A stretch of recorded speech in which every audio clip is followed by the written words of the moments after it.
চট্টগ্রামের ভাটিয়ারীতে Bangladesh military academy parade গ্রাউন্ডে ৯০তম BMA দীর্ঘমেয়াদী কোর্সের প্রশিক্ষণ সমাপনী উপলক্ষে জমকালো রাষ্ট্রপতি কুচকাওয়াজ অনুষ্ঠিত হয়েছে। এই অনুষ্ঠানে প্রধান অতিথি হিসেবে উপস্থিত থেকে নবীন অফিসারদের উদ্দেশ্যে দিক নির্দেশনামূলক বক্তব্য দেন সেনাবাহিনী প্রধান জেনারেল ওয়াকারুজ্জামান।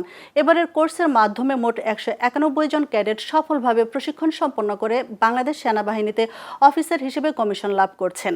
সেনা প্রধান মনোজ্ঞ কুচকাওয়াজ পরিদর্শন ও অভিবাদন গ্রহণ করেন এবং নবীন কর্মকর্তাদের উদ্দেশ্যে সামরিক শৃঙ্খলা, পেশাদারিত্ব ও দায়িত্ববোধের উপর বিশেষ গুরুত্ব আরোপ করেন।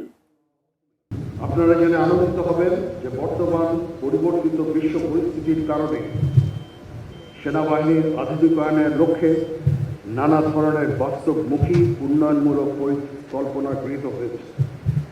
এর ধারাবাহিকতায় ক্যাডেটদের প্রশিক্ষণের মানোন্নয়ন, আধুনিক সুযোগ সুবিধা নিশ্চিতকরণ এবং যুগোপযোগী প্রশিক্ষণের ধারাবাহিকতা রক্ষার জন্য বাংলাদেশ মিলিটারি একাডেমিতে দ্বিতীয় বাংলাদেশ ব্যাটালিয়নের কার্যক্রম আনুষ্ঠানিকভাবে আজই উদ্বোধন করা হবে ইনশাআল্লাহ।